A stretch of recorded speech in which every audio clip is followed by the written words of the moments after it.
देखा social media पे trend चल रहा है, उसको समझाने के लिए कि क्या ये इशू है। हमारे साथ जुड़ रहे हैं environment minister Bhupendra Yadav ji. Sir, ये क्या ये सेव अरावली करके हमने देखा एक कैंपेन चल रहा है, जब से आप लोगों ने, आपकी कमेटी ने सुप्रीम कोर्ट में जो सबमिट किया है, उसके बाद से ये एक विवाद सा छिड़ गया है। तो ये समझाएंगे इशू है क्या? पहला तो मैं आपको ये स्पष्ट करना चाहूंगा कि हम एक लंबे समय से ग्रीन अरावली वॉल के लिए कार्य कर रहे हैं और सुप्रीम कोर्ट में भी एक लंबे समय से पिटीशन चल रही है। अरावली रेंज जो है दिल्ली, हरियाणा, राजस्थान और गुजरात, ये 4 राज्यों में फैली हुई है। लगभग 1,44,000 स्क्वायर किलोमीटर के एरिया में सबसे पुरानी पर्वत श्रृंखलाओं में है और इस पर्वत श्रृंखलाओं में गांव भी है, कृषि भूमि भी है, शहर भी है, इंडस्ट्रियल बस्तियां भी हैं, रामसर साइट्स भी हैं, प्रोटेक्टेड फॉरेस्ट भी है, रिजर्व फॉरेस्ट भी है और हम पूरी तरीके से प्रतिबद्ध हैं कि ये जो पर्वत श्रृंखलाएं हैं ये हरी भरी रहनी चाहिए। इसके साथ ही इसमें एक प्रोटेक्शन के मानक भी तय होने चाहिए और हमने ग्रीन अरावली वॉल मूवमेंट भी चलाया और उसके लिए लगातार पिछले साल भी उदयपुर में मैंने बैठक करके सभी अरावली में आने वाले जिलों के डीएफओस की मीटिंग ली, वर्कशॉप ली। ये जो पिटीशन है ये सुप्रीम कोर्ट में एक लंबे समय से चल रही थी और सर्वोच्च न्यायालय के द्वारा यह कहा गया कि अरावली के क्षेत्र में जो अवैध खनन हो रही है, उस अवैध खनन को अगर ज्यादा सख्ती से रोकथाम करनी है तो एक स्टैंडर्ड डेफिनेशन होनी चाहिए जो सबको एक्सेप्ट हो। तो सुप्रीम कोर्ट ने एक कमेटी के निर्धारित करी जिसमें मिनिस्ट्री ऑफ एनवायरमेंट फॉरेस्ट के सेक्रेटरी भी थे, FSI forest survey of India भी थे, भारत सरकार का सर्वे ऑफ इंडिया है उनके भी सेक्रेटरी थे और जो देश की सारी भू आकृति का जो मैपिंग करते हैं जियोलॉजिकल सर्वे ऑफ इंडिया उसके डायरेक्टर भी थे, प्लस चारों राज्यों की सरकारें थी। अब विषय आता है कि अरावली की जो डेफिनेशन है वो सुप्रीम कोर्ट के सामने रखी गई। सुप्रीम कोर्ट ने अपने जजमेंट में 2 बातें कही जो लोग छुपा रहे हैं। पहला, सबसे पहले पैराग्राफ जो है उसमें उन्होंने मिनिस्ट्री ऑफ एनवायरमेंट फॉरेस्ट के ग्रीन अरावली वॉल मूवमेंट को एप्रिशिएट किया। दूसरा, उन्होंने कहा अरावली पहाड़ी और अरावली रेंज क्या होगी।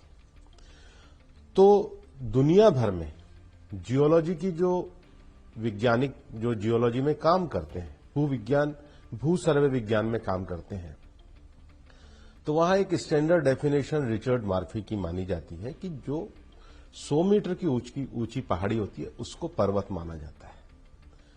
ठीक है, अब जब 100 मीटर ऊंची पहाड़ी को पर्वत माना जाता है तो केवल उसकी ऊंचाई पर्वत नहीं होती, ऊंचाई से लेके और धरातल तक, मतलब कोई भी पर्वत श्रृंखला ऐसी ईंट की दीवार की तरह खड़ी नहीं होती, वो एक बड़ी गोलाकार आकृति है। हाँ, उसका धरातल मतलब उसका जो बेस है, उसके धरातल से लेके और ऊंचाई तक जो जाएगी वो पूरी की पूरी 100 मीटर संरक्षित है।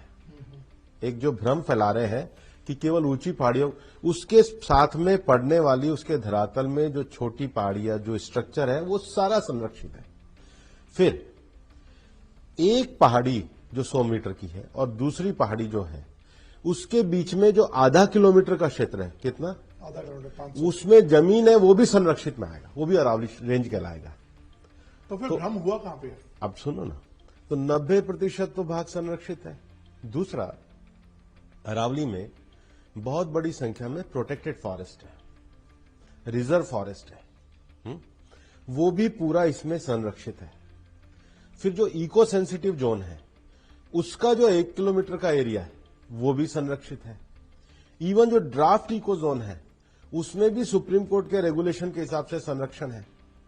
और इसके अलावा अरावली के क्षेत्र में बहुत सारी झीलें भी हैं और कुछ झीलें ऐसी हैं जो हमारी रामसर साइट्स भी हैं। जैसे गुड़गांव में सुल्तानपुर की झील है, अलवर में सरिस्का की झील है, उदयपुर को रामसर साइट्स में पूरा लेक सिटी ही बनाया गया, उसके भी 500 मीटर तक के एरिया जो है संरक्षित क्षेत्र में है।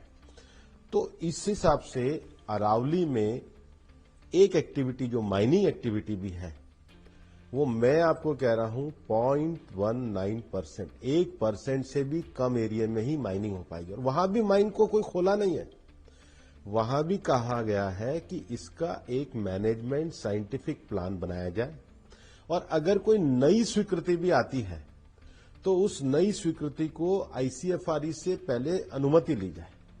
तो ये प्रोसेस को स्ट्रिक्ट किया। रावली की जो मेन समस्या है वो अवैध खनन की है। अवैध खनन को रोकने के लिए ये जो डेफिनेशन दी गई है सर्वोच्च न्यायालय के द्वारा दी गई है, और आज भी रिव्यू सर्वोच्च न्यायालय के सामने है। तो जो ये डेफिनेशन है ये न्यायालय की बनाई हुई जो कमेटी है, जिसमें zoological survey of India, forest survey of India, ministry of environment, forest और उसके साथ ही साथ चारों राज्यों ने मिलकर के इसको तय किया है। ये भारत की सबसे ऊंची और प्राचीन पर्वत श्रृंखला है, बल्कि दिल्ली भी इसी में है। एक भ्रम और फैलाया जा रहा है कि जी दिल्ली में तो माइनिंग ही अलाउ नहीं है, फरीदाबाद में माइनिंग ही अलाउ नहीं है, गुड़गांव में माइनिंग ही अलाउ नहीं है, नूह का भी मुझे नहीं लगता है कोई बहुत थोड़ा सा इलाका होगा, इसके बाद रेवाड़ी में थोड़ी सी माइनिंग अलाउ है, और हरियाणा में महेंद्रगढ़ में, फिर अलवर में तो बहुत बड़ा एरिया सरिस्का का एरिया आता है, फिर जयपुर में जमवा रामगढ़ का बहुत बड़ा एरिया आता है। अजमेर में भी अगर आप आगे जाओगे तो अजमेर में भी जो झील है, मतलब पुष्कर झील है, आनासागर झील है, फाईसागर झील है, सांबर लेक है, तो ये तो पूरा अरावली का जोन है। मैं इसकी जो टोपोग्राफी है, इसकी जो, और नीचे जो गुजरात में बनासकांठा साबरकांठा तक ये जो रेंज आती है पूरी की पूरी संरक्षण में है। और ये जो व्यापक डेफिनेशन होने से, अब स्ट्रिक्ट प्रोविजन होने से 90% भाग तो पूरी तरीके से सुरक्षित है। ये 100 मीटर वाला जो आपने मामला बताया है, ये इसमें भ्रम क्या फैलाया जा रहा है कि ऊपर से और नीचे से? वो कह रहे हैं कि केवल टेक्निकल है, इसको थोड़ा नहीं, कोई टेक्निकल नहीं है, मैं बहुत स्पष्ट कर रहा हूं। 100 मीटर का अर्थ है पर्वत शिखर से लेके और नीचे धरातल तक, पर्वत शिखर से लेके नीचे धरातल तक, और धरातल तक जहां उसका स्थायी भाग आएगा। तो धरातल में वो पूरा ऐसा नीचे पर्वत एक गोलाकार अंडाकार श्रेणी में उसकी जो सब टहनियां होंगी, जैसे कोई पेड़ है, पेड़ ऊपर 25 मीटर का है, लेकिन उसकी जो नीचे जड़ें जहां तक है, जहां तक उसका है, वो पूरा 100 मीटर। एक्टिविस्ट को कहता है कि इसमें कोई ग्रे एरिया है। कोई ग्रे एरिया नहीं। अगर ग्रे एरिया है तो न्यायालय में मामला है, वहां जाकर प्रतिपादित कर दीजिए। आप आज भी सर्वोच्च न्यायालय में ही विषय है जी, अगर है तो बता दीजिए भाई। आप लोगों में भ्रम क्यों फैला रहे हैं, आप लोगों में झूठ क्यों फैला रहे हैं?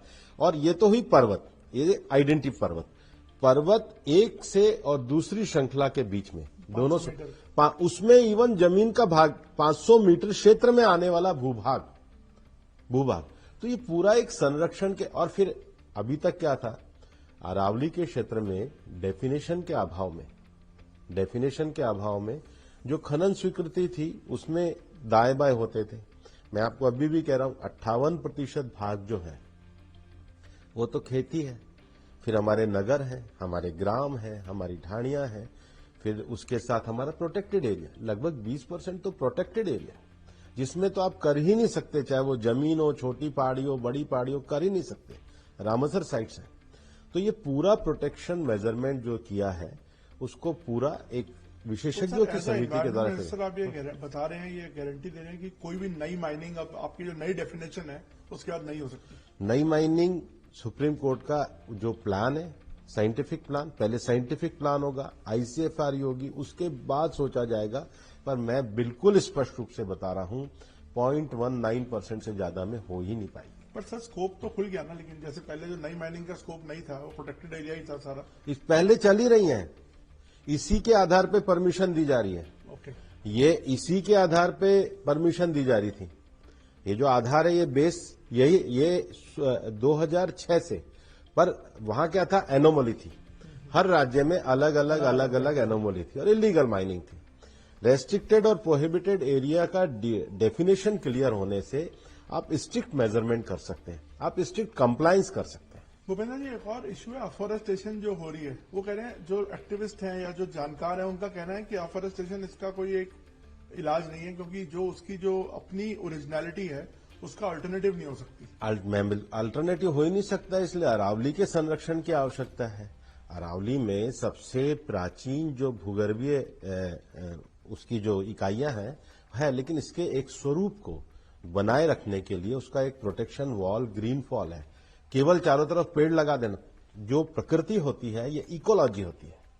प्रकृति में ग्रास भी होती है, प्रकृति में झाड़ियां भी होती हैं, प्रकृति में वनस्पति औषधियां भी होती हैं। वो एक इकोलॉजी सिस्टम है। और जो हमारे मंत्रालय के द्वारा जो इंटरनेशनल बिग कैट अलायंस बनाया गया, तो बिग कैट अलायंस का अर्थ ये नहीं है कि हम कोई टाइगर का कंजर्वेशन तो करते ही हैं, लेकिन टाइगर तब किसी भी जगह पे रह सकता है जब उसके नीचे का जो प्रे है, उसके नीचे का जो इकोलॉजिकल सिस्टम है, और इकोलॉजिकल सिस्टम भी डियर वगैरह तब सर्वाइव करेंगे जब उनके लिए घास वगैरह होगी। इसलिए आपने ये जो हमने 29 से ज्यादा अभी जो नर्सरियां बनाई है और उसको हर जिले तक हम ले जाने की बात कर रहे हैं। हमने पूरी अरावली की हर जिले की, हर अरावली के जिले की लोकल वनस्पतियां क्या है, लोकल पेड़ क्या है, और पेड़ वनस्पतियों में एक छोटे से घास से लेकर और बड़ा पेड़ तक सारा इकोसिस्टम आता है। इसलिए मैं केवल पेड़ की बात नहीं करता हूं, इकोलॉजी की बात करता हूं।